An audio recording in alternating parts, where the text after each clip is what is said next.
Bienvenue dans le podcast Unbedingt. Unbedingt, c'est un podcast littéraire. Mon invité et complice, Nicolas Oltramar, est professeur de lettres et de théâtre. Allez, c'est parti!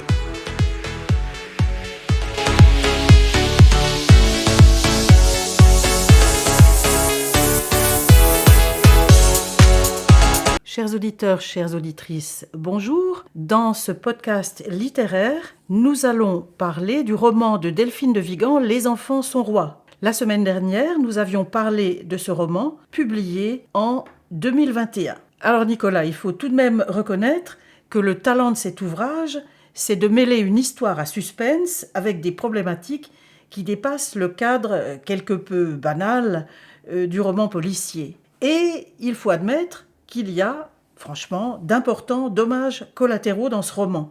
Alors, Les enfants sont rois, est-ce que c'est le procès des réseaux sociaux ou bien le procès des parents et d'une certaine forme d'éducation et de manquement à cette même éducation, ou tout simplement le procès du monde moderne?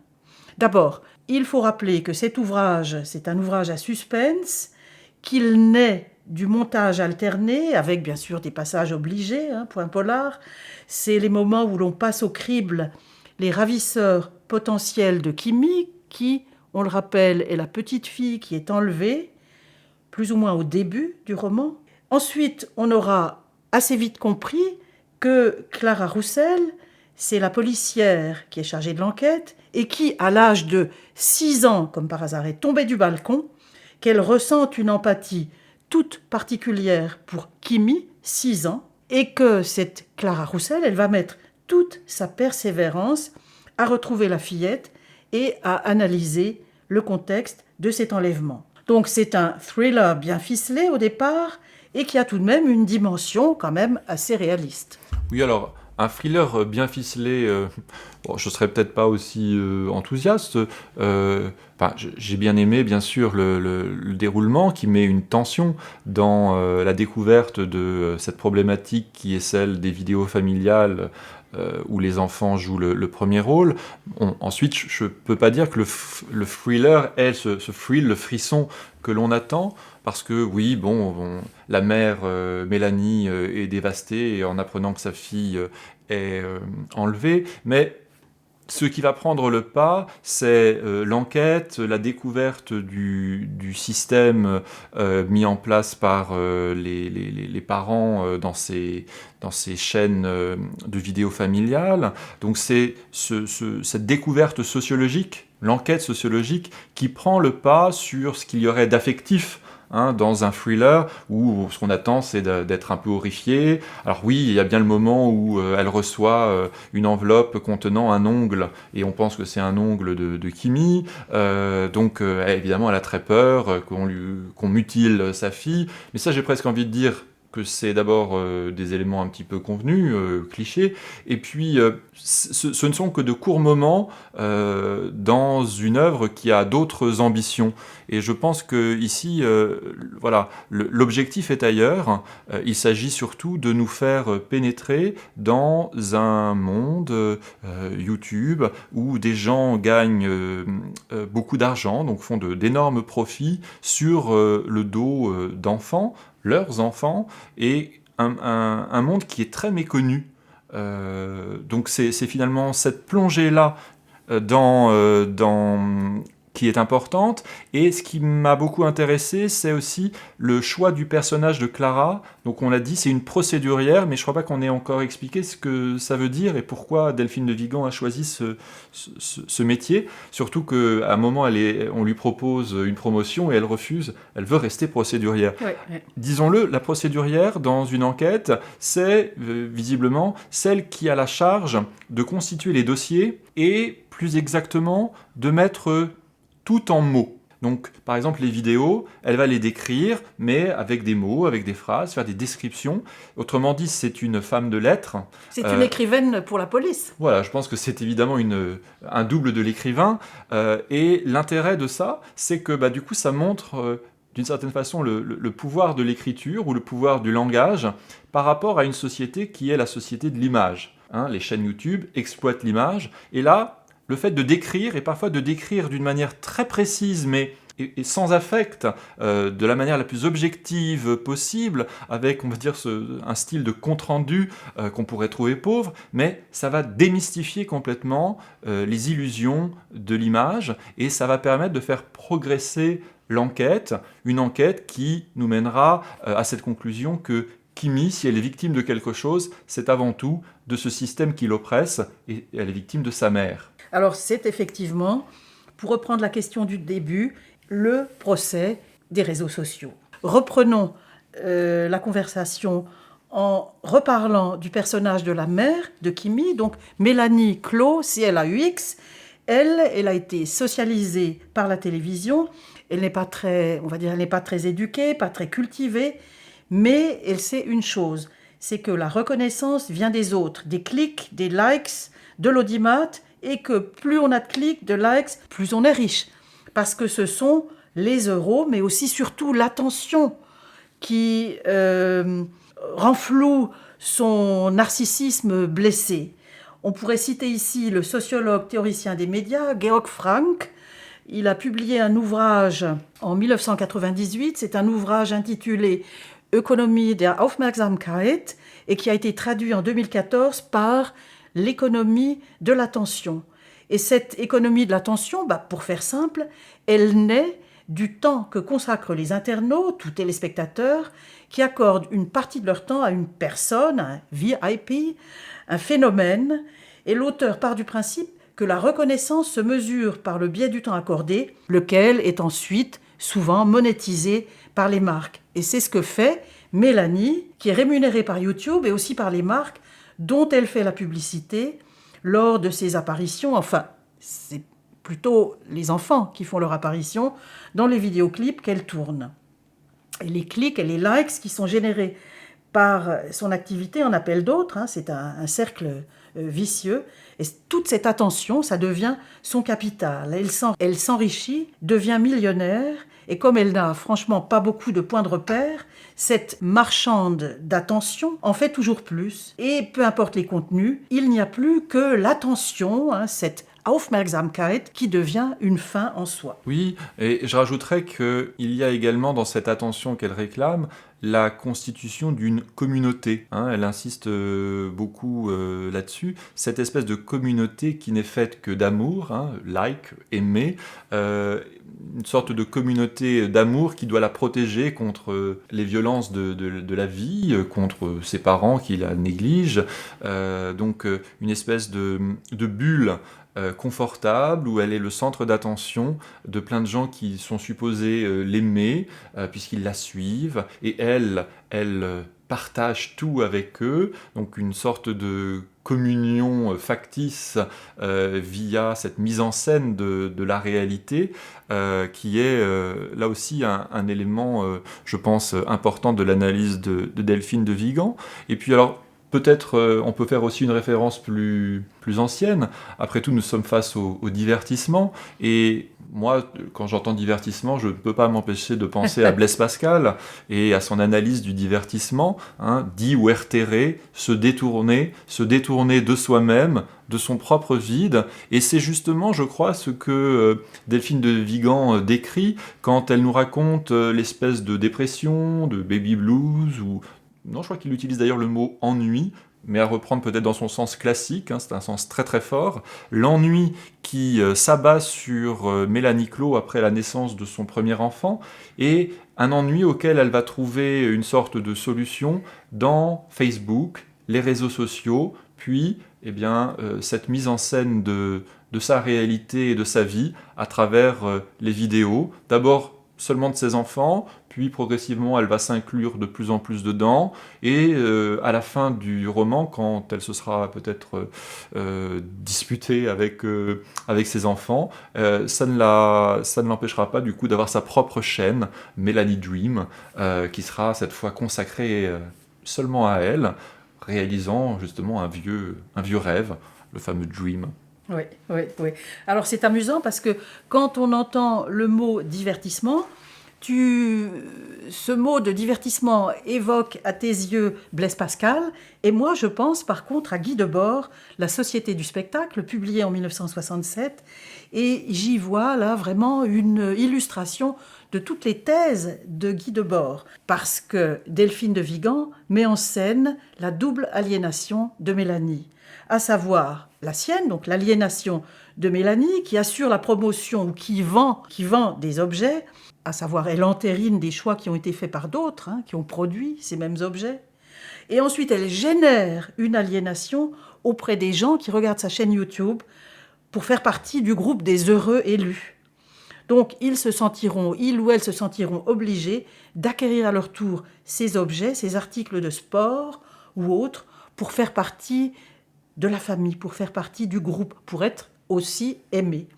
Il est donc logique que par un retour de bâton littéraire, lui soit ravie sa propre source de revenus, à savoir sa fillette. Mais pour que Mélanie prenne conscience d'elle-même, encore faudrait-il qu'elle soit un sujet à part entière. Or, elle est vécue par ses pulsions. Elle ne sait rien d'elle-même et elle illustre à la perfection les dérives de la postmodernité. Alors, je suis tout à fait d'accord avec ton point de vue. Cependant, je ne peux m'empêcher, finalement, moi, d'y voir une sorte de moraliste du XXIe siècle, moraliste au sens noble du terme, comme le furent La Bruyère, La Rochefoucauld au XVIIe, parce que j'y vois une façon d'observer les mœurs de notre époque, qui cherche à en analyser les mécanismes secrets, et justement, elle montre comment cette notion d'intimité est complètement bafouée chez ces enfants, et comment cette négation de l'intime va entraîner, même si c'est ce qu'elle imagine, mais va entraîner des blessures, là encore, très graves chez Samy, par exemple. Quand on le redécouvre 12 ans plus tard, eh bien, Samy est devenu complètement paranoïaque, obsédé par le regard que les autres peuvent porter sur lui. Donc c'est une enfance violée, dans la mesure où justement cette intimité n'a pas été respectée. En même temps, le texte pose la question de cette intimité. Après tout, est-ce qu'on peut avoir une intimité au XXIe siècle comme on en avait eu une avant ? Il y a des analyses là aussi très intéressantes où il dit à partir du moment où on accepte de vivre dans une société où on est constamment filmé par des vidéosurveillances ou par d'autres systèmes de traque qui nous entourent, effectivement, est-ce que ça n'est pas devenu moins gênant de mettre sa vie privée sur des réseaux sociaux? Donc il y a toute cette analyse-là que j'ai trouvée assez intéressante. Et puis il y a, je trouve là encore une notion, pour moi qui est une notion de moralisme, c'est la réflexion sur le désir. Ces enfants, finalement, qui n'ont pas de désir parce qu'on leur donne déjà tout. Oui. On leur dit avant même qu'ils aient pu réfléchir à ce que c'est que le bonheur. Voilà, le bonheur c'est ça, c'est de posséder beaucoup. Et ce que tu dois désirer posséder, tu n'as même pas besoin de le désirer parce qu'on te le donne immédiatement. Quels individus cela forme? Est-ce que c'est vraiment ça le bonheur? Rappelons quand même que le désir, en français, ça vient d'un mot latin, desiderium, et desiderium c'est le manque. Il faut d'abord que je manque d'une chose pour pouvoir la désirer. Si on me donne tout avant, je ne désire plus rien, et Delphine de Vigan donc, se livre au jeu d'imaginer quel genre d'individus peuvent naître de cette absence de désir. Donc là, on est plus dans une réflexion, je trouve, moraliste. Mais bon, on ne va pas rester dans le XVIIe, je te rassure. Il y a quand même aussi des questions très, très actuelles, et qui sont des questions de législation. Parce que là aussi, elle l'explique très bien, les enfants, ici, ce sont les enfants qui font vivre la famille. Donc, quelque part, c'est de leur travail que toute la famille dépend. Mais ce travail n'est pas considéré comme un travail. Par exemple, il y a des lois qui protègent les enfants lorsqu'ils sont comédiens, chanteurs, parce que là, le travail est évident, il est reconnu, et donc on va les protéger contre des parents qui seraient tentés d'abuser d'eux. Mais là, qu'est-ce qu'ils font ces enfants? Ils ouvrent des cadeaux. Est-ce que c'est un travail? En soi, en apparence non. Après, on va découvrir que une vidéo où ils ouvrent des cadeaux, parfois il faut faire 5 ou 6 prises, qu'il faut choisir des angles de vue, donc il y a effectivement une masse de temps qui est absorbé par ces activités, et que ça, finalement, ça peut ressembler à un travail. En tout cas, ces enfants sont exploités. La législation va avancer, mais assez lentement, et toutes ces vidéos familiales profitent, au moment où elle situe son récit, d'une espèce de vide juridique où ces enfants ne sont pas considérés comme faisant un travail. Donc voilà, il y a toute une question sur la responsabilité de la société vis-à-vis de ces enfants, et une responsabilité qui ne peut s'exprimer qu'à travers une législation. Absolument, absolument. Il y a la question, bien entendu, qui est celle de l'identité aussi de ces enfants, d'ailleurs de l'identité aussi de la mère qui pratique ce genre d'activité. Alors on ne va pas développer les questions de la postmodernité ici en 20 minutes, mais en donnant quelques mots-clés qui sont historicité, la notion de sujet, la métaphysique, toutes ces notions qui seraient dans l'univers postmoderne soumises à une redéfinition. Eh bien, le roman de Delphine de Vigan les thématise, et si l'on a choisi de lire ce roman au crible de la postmodernité, eh bien on verrait ici les dérives de la postmodernité. On a un roman qui accouche d'un sujet flottant, qui se définit uniquement au travers de ses pairs, et un sujet qui est victime de ses propres addictions. Alors c'est aussi quand même, pour revenir peut-être à un enjeu, on va dire, plus fréquent chez Delphine de Vigan, c'est un roman aussi qui nous parle tout simplement, on va dire, de l'éducation, du rôle des parents sur le développement des enfants.